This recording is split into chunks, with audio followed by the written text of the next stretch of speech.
आज या टॉपिकमध्ये आपण ट्रान्सफॉर्मर चेकिंग विषयी माहिती घेणार.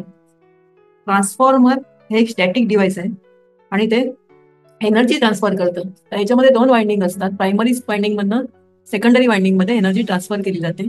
एनर्जी ट्रान्सफर करताना desirable changes in voltage and current, म्हणजे करंट आणि व्होल्टेज मध्ये डिझायरेबल चेंजेस करते, पण त्याच वेळी फ्रिक्वेन्सी कॉन्स्टंट असते. इलेक्ट्रोमॅग्नेटिक इंडक्शनच्या तत्वावर ट्रान्सफॉर्मर काम करतो.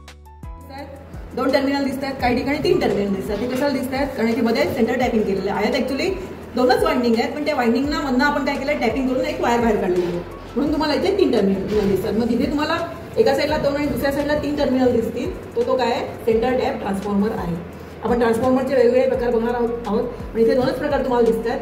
ते आपण इथे प्रॅक्टिकलसाठी काय केलं आहे, आपण एक बोर्ड तयार केलेला आहे प्रॅक्टिकलसाठी. आणि त्याच्या तिथे सेंटर टॅप आणि मेन्स ट्रान्सफॉर्मर आपण काय केले, लावलेले आहेत, जोडलेले आहेत. तर आता ह्याच्यामध्ये बघा की सेकंडरी कुठली आणि प्रायमरी कुठली. तर इथे तुम्हाला 230 व्होल्ट जे लिहिलेलं असेल ती काय आपली प्रायमरी आहे. नाही तर कलर कन्व्हेन्शन असतं. कलर कन्व्हेन्शन कळत नसेल तर तिथे लेबल मारलेलं असतं 230 व्होल्ट. तिथे नेहमी आपण काय बघतो, तिथे आपण नेहमी मेन्स सप्लाय देतो. तर आधी आपण डायरेक्ट मेन्सला लावायचं नाही आहे. आधी आपण काय बघणार आहोत, रेजिस्टन्स बघणार आहोत. प्रायमरी सेकंडरी ओके आहेत की नाही. तर आपल्याला माहिती आहे की इथे काय आहे, हा प्रायमरी आहे आणि इथे काय आहे, सेकंडरी आहे. तर हा सेंटर टाईप ट्रान्सफॉर्मर आहे. हा काय आहे, इथे तुम्हाला दोनच दिसतात ना, म्हणजे हा काय आहे, आपला मेन्स ट्रान्सफॉर्मर आहे.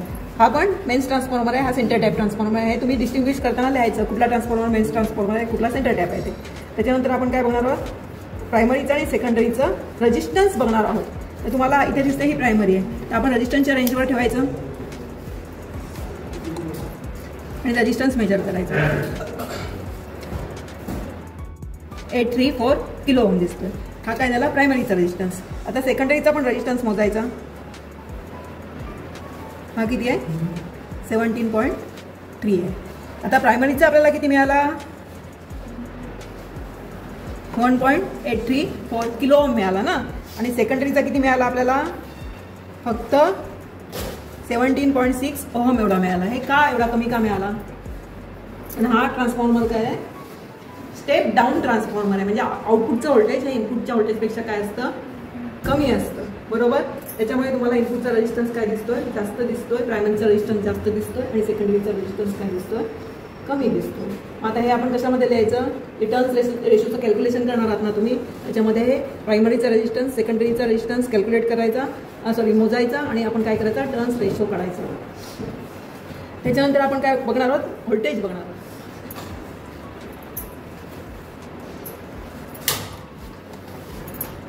ट्रान्सफॉर्मरला फक्त आपण AC व्होल्टेजच देतो आणि ट्रान्सफॉर्मरचं आउटपुट पण काय असतं, ACच असतं. कारण तो काय करतो, इलेक्ट्रोमॅग्नेटिक इंडक्शनवर काम करतो. आता इथे आपण ACची रेंज व्होल्टेजची सिलेक्ट केली आणि व्होल्टेज बघतोय आपण. आपल्याला माहिती आहे की किती आहे, 251 व्होल्टेज दिसतंय याच्यावर. इनपुट व्होल्टेज आपलं 250 दिसतंय आहे. आपलं 230 व्होल्टेज 250 व्होल्टेज इनपुट MACBने दिलं आहे आपल्याला. अप अँड डाऊन काहीतरी असतील याच्यामध्ये रिडिंगमध्ये, म्हणजे आपल्या ह्याच्याप्रमाणे मल्टीमीटरप्रमाणे. आउटपुट व्होल्टेज बघूया किती आहे ते. आउटपुट व्होल्टेज किती दिसते तुम्हाला, 26.77. कारण हा काय 12012चा ट्रान्सफॉर्मर आहे. त्याच्यामुळे तुम्हाला ह्याच्या दोन्हीच्या मेन्सच्या साईडला किती दिसते, म्हणजे दोन्ही टर्न्सला तुम्हाला किती मिळेल, 12 व्होल्ट मिळेल. पाहिजे तर बघूया आपण. इथे किती दिसतंय, 13.33. इथे किती दिसतंय, 13.32. आणि हे दोघांचं बेरीज होऊन इथे आपल्याला मिळतं आहे, किती मिळतं आहे, 26.57. हे आहे इनपुट व्होल्टेज, हे आउटपुट व्होल्टेज. व्होल्टेज काय असतं, ACच असतं. ट्रान्सफॉर्मर चेकिंग करताना दोनच रिडिंग घेतो आपण. एक तर रेजिस्टन्सचं रिडिंग घेतो. रेजिस्टन्सचं रिडिंग घेतल्यानंतर तुम्हाला कळतं ट्रान्सफॉर्मर ओके आहे की नाही, टर्न्स कट झाले आहेत की नाही, ते कळतं रेजिस्टन्स रिडिंग घेतलं. आता सेकंडरीचं रेजिस्टन्स नेहमी काय असणार, खूप कमी असणार आहे. कारण आपलं हे ट्रान्सफॉर्मर सगळे काय आहेत, इलेक्ट्रॉनिकसाठी ट्रान्सफॉर्मर सगळे काय असतात, स्टेप डाऊन ट्रान्सफॉर्मर असतात, जे आपल्या प्रॅक्टिकल यूजसाठी आपण यूज करतो. तर त्यामुळे आपल्याला काय मिळणार, इथे नेहमी सेकंडरीचा रेजिस्टन्स प्रायमरीपेक्षा कमी मिळणार. हे झालं आपण रेजिस्टन्सचं रिडिंग घेताना आपण रेजिस्टन्सच्या रेंजवर ठेवणार.